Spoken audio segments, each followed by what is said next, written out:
Hello! Welcome back to my channel. My name is Mildly Gothic.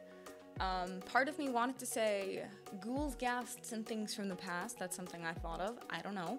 I don't have a legitimate intro, so I'm trying a couple things out. Let me know what you think. Or don't, because anytime I tell people to comment on my video, they don't, which is fine. You know, you don't have to say anything. I'll just continue existing in my happy little corner of the internet, speaking to the void. So, if you are new here and don't know what I'm doing, hi, how are ya? I like to do a variety of artsy stuff on this channel, and what we're doing today is one of my favorites, and that is a special effects makeup. So, I've changed my background up a little bit. This is Stuart. Say hi to Stuart. Stuart is not going to be a permanent fixture, but he is very relevant to today's video, and so that's why he's there. I also added my latest painting, which is the Battle of the Mutara Nebula from Star Trek. So, I've got some plans for maybe changing some things up, but the Atori Gate will be returning to its rightful spot soon. Stuart is just occupying it for the time being. But special effects makeup is one of my favorite things to do, and the one that I'm doing today is a revamp slash like redo, revitalize, I don't know, kind of just taking another shot at a look I did about 2 years ago, really trying to see what can I do now that I have 2 more years of experience with a similar concept. So I'm filming this after I've already done it, so I think it turned out pretty cool. I'm trying to keep this short because I promise you there's more rambling yet to come. But if you like this kind of content or are interested, definitely please stick around, give it a like, share, do all the algorithm-y things. And I hope you enjoy the final product. So with all that, let's get to it. Hello, and welcome back to my bathroom. I'm having technical difficulties. It does not matter that I was a computer engineering graduate, technology still hates me. This is my phone audio again because try as I might to get my computer to cooperate with my microphone, for some reason today it's just decided that it doesn't want to work. It does need to be updated, so that's probably the case, but I really want to do this tonight, so I'm not waiting. I can see myself now in the mirror. I've always been able to see myself, but for some reason in these effects videos, I'm really better at keeping in frame. I'm gonna try really hard with this one, considering it's a lot of more up close kind of stuff, so we're going to try to not focus in my main mirror. We're gonna see how I go. I have already mostly set up most of the stuff that I think I need. My intent is, I believe my intent, kind of like how I did it before, is to do a half and half, because I think that's very interesting. It's a little bit more dynamic, and I can play around with it. I've seen a lot of versions of like ones with sparkles, and for some reason people keep letting me go to Michael's, and so over the years I've amassed, yes, I'm collecting. Over the years I've amassed sparkles. I used the red ones on the Angel Devil look I did for Halloween last year. I used some of these, I did brain. Oh, I did a fire and ice look, and that's what I used the big round one for. So I got a lot of sparkles. I don't know if I do a color, what color I'm gonna go with, or if I just want to make it a very dramatic skull, because then that would let me use this eye to do a beauty makeup. Regardless, I'm gonna focus on the skull first. So I forgot my brushes. My non-makeup brushes, that is, right here. So we're gonna see how this goes. I've also bought some new ones that I forgot to open. I am looking forward to this. This should be relatively straightforward. I say every time, and then it never is, because me. I will say the worst case of do as I say, not as I do, it probably comes to my makeup brushes. I'm really bad at cleaning them. I did clean them mostly yesterday, but somewhat today, because I forgot I had more of them, pretty much. So this is gonna be a mix of like painting and then also the cream blending. I have my laptop on the floor because I don't have counter space and I need reference images. I'm probably looking at what I did before. I did a very, like, you know, set diagonal across the face, but it could be interesting to, you know, I guess maybe make it a little bit more, kind of went like that to encapsulate the whole nose. And then Domino's here on the floor. Hi, baby. Stay. Stay. He's very cute. He's very cute. I really just don't want him underfoot. I don't want to, said with the utmost respect for my mother, I don't want to start dyeing the dog different colors with makeup, as my mother has a tendency to do with their dog and pasta sauce. Parents, if you're watching this, love you. Okay.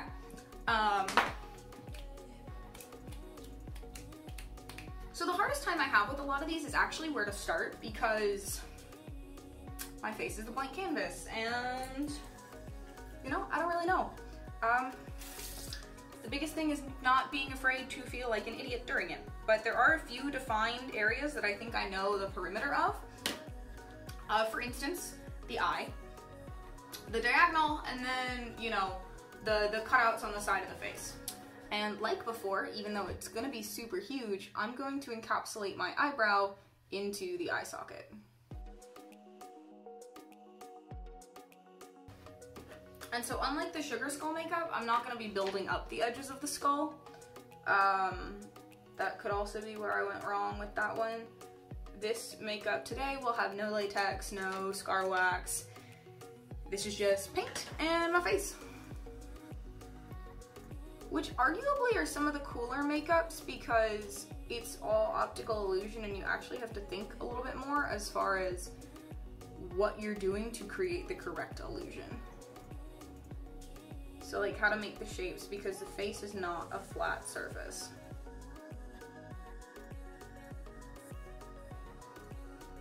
I don't really have plans to do my neck, but we'll see.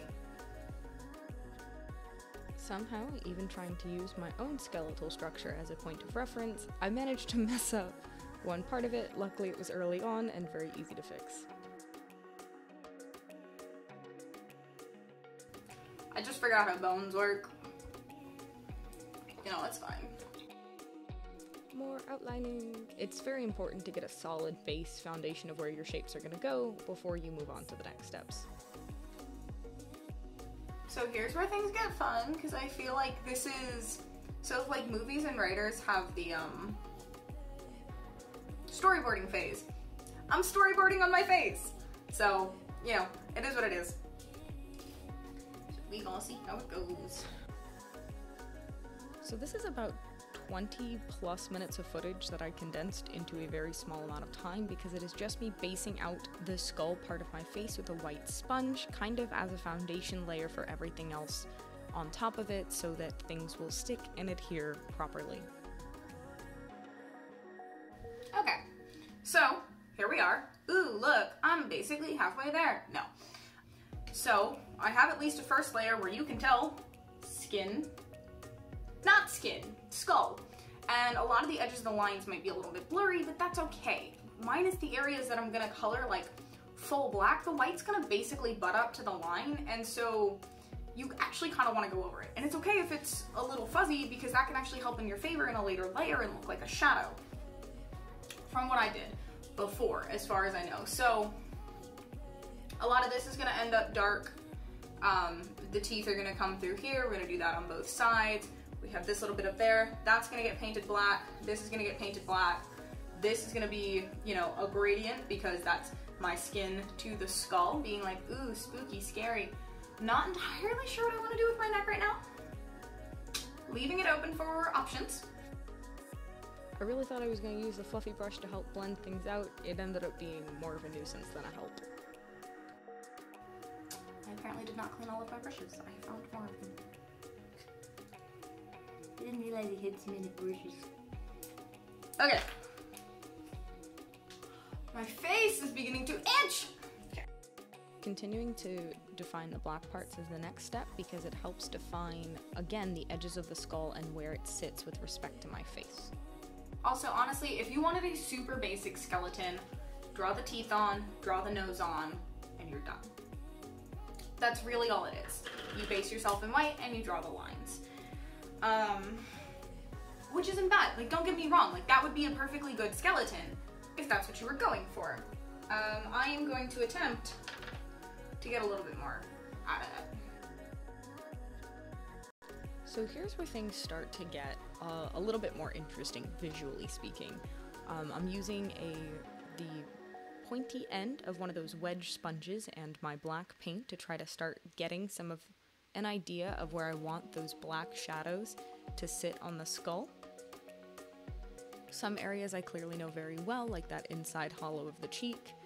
And once I kind of have things generally laid out, I do actually go back with the white cream. So this is not the one I was using before.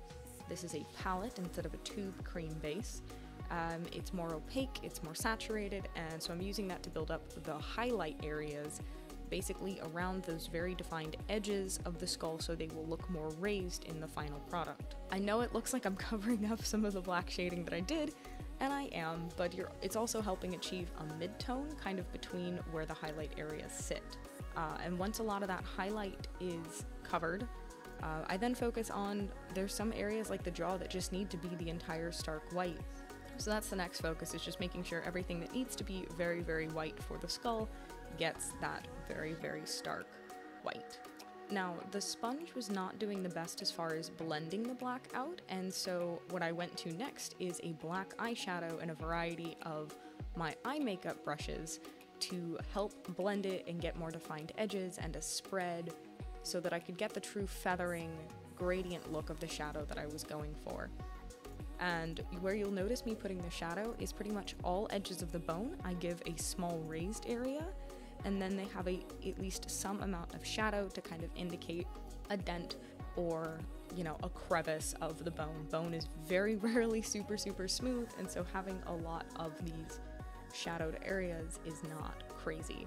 And then this time, unlike others, I decided to actually use eyeshadow to fill in the eye socket instead of the black paint, simply because I didn't want to deal with washing it out. And then once we get to the teeth, I draw the lines from the corners of my mouth and start very simply with vertical lines outlining the width and the general position of where I want the teeth to be. So again, actually, if you really want it to stop, I have to fix the shading up there. You have a skull. I understand why people want to get like super, super into it, which is what I'm trying to do, but skulls are pretty simple if you don't want to get that into it.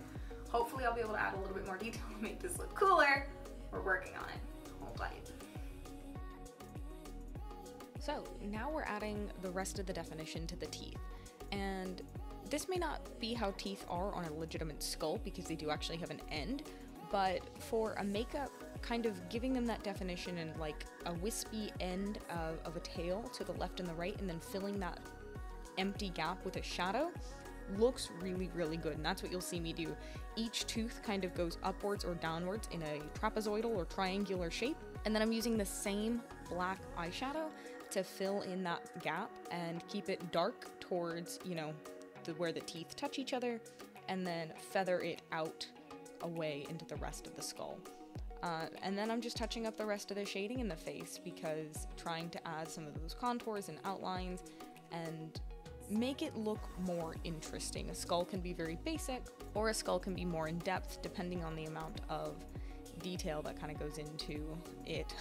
Please ignore me using my reference images on the floor, but it's a lot of just kind of going back and forth, adding a little bit at a time, and updating what needs to be updated until I think that it looks the best that it can. The nose is really easy. I probably could have done a little bit more if I wanted to, but I didn't.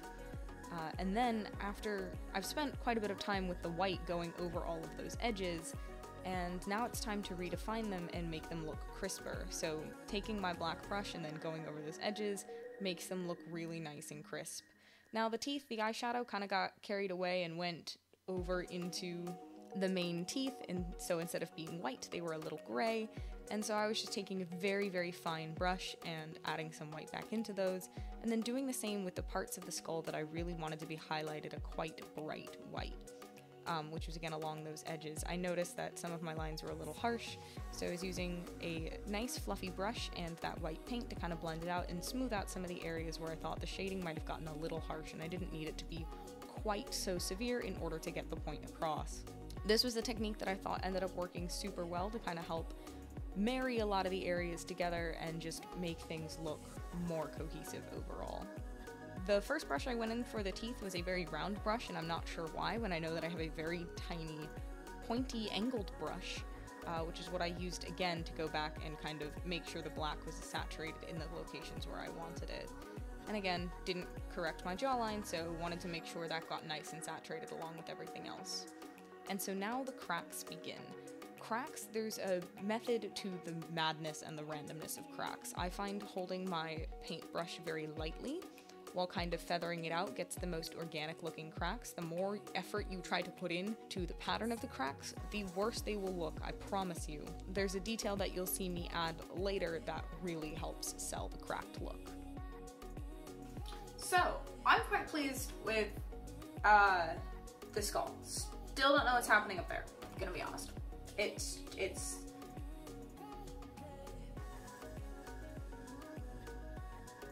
sure.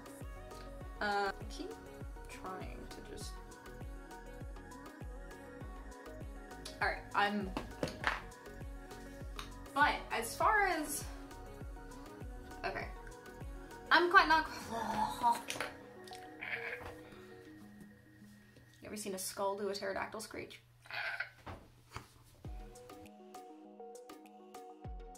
Because the thing with a makeup like this, where there isn't really that much going on, everything matters. The thing that I was getting aggravated about that I did not explain very well was the lack of saturation in the very focused areas of black. I think everything's saturated now. Okay, can you see how I paint and color swatch? So, what I have right now is not the most complicated thing on my face, and I mean, I'm pleased with it. Skulls are kind of hard to reimagine, gonna be honest. Do I want to stick glitter to my face? I don't know. So I'm gonna see about maybe doing something dramatic over here, and I guess we'll see how that goes. For once I'm using primer, because I freaking own it! Just forget that I own it. What color do I wanna put on my eyeball? So my approach to eyeshadow is chaotic, and I don't recommend following it. I don't know if I really have explained how I approach like picking my colors. So I tend to start, because I have a lot of brushes and also like literally not enough. Don't ask how that happens. But I typically start with whatever I want my lightest color to be. Because then I can theoretically reuse that brush, because it's the lightest color and, you know, anything will go over it. And if I'm doing a red tone, I have a pink shimmer. I subscribe to the, I don't know how old it is or if it's a thing that people do anymore, trend of the shimmer in the corner. I like it, I think it's cute. That's what I do. And then, depending on how much of my plan I thought through, which is often none, I'll take my dark, like my super dark color, and try to establish shape. Okay, and I packed the crease. And now it's time for a fluffy brush. So here I'm just blending, and I'm doing it very poorly, as you can see by the weird shape that is taking place under my eye. You know, I've tried cut creases before too. They've never worked for me. Am I probably just doing it wrong? Maybe. Still.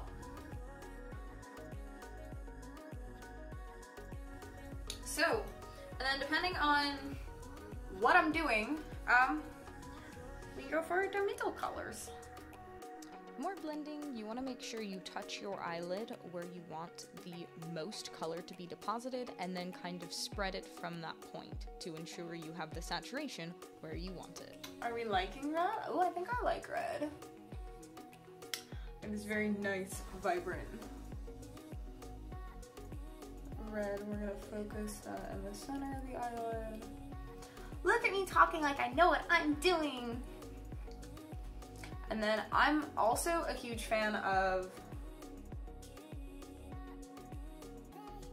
going under as well. I feel like you get more out of whatever you're doing, and it can be very dramatic. So now I do have to fix whatever this was doing. The word of the day should be saturation, because I'm going back into the dark part of the crease because I didn't think it was saturated enough. Oh, look at me trying so hard on the small part of the makeup. Ah, okay. So I rushed through a little bit of this process and didn't quite show all of it because a lot of it was me staring down trying to get tiny sparkles on the brush. What I'm using to adhere them to my face is eyelash glue for all of the rest of them except the first one, because for some reason I was like, yeah, paint will work. It doesn't. Don't know why I did that. But yeah, this is a montage of me sticking small sparkles around my eyeball. So once I filled in my eyebrow, because I do still like to do that, it was time to try to tackle the eyeliner, which was less than cooperative. Yeah, don't forget the only good thing about this look is there's only one eye to deal with as far as eyeliner. Oh, that was not English, and I apologize. So the finishing touches to the main part of the eye look is a kohl eyeliner for my waterline and just kind of general under eye, and then mascara for both the top and bottom lashes. Once that was done, I decided to add a few more sparkles, as I didn't have the context of where the eyeliner would sit when I did the first ones, and so I thought it could use a few more. So now we're adding those final details to the cracks, and there's a few things to keep of note. The base of any crack should probably be pointy. It's just a more natural place for a crack to occur than at a rounded edge. And you'll notice I start to add these kind of look like they're floating pieces, and typically there should be a thinner line, but it kind of gives the illusion of pieces that are fractured but have not fully broken away. And I find that that small detail of adding in some of those not fully broken off segments makes any set of cracks look so much better. Okay, I thought I was gonna do something with my neck. I've decided not to. I don't know why I put stars. I kind of like them. They're kind of cute. It's a little thing. We're happening. So let's like not have my hair look like trash, can we?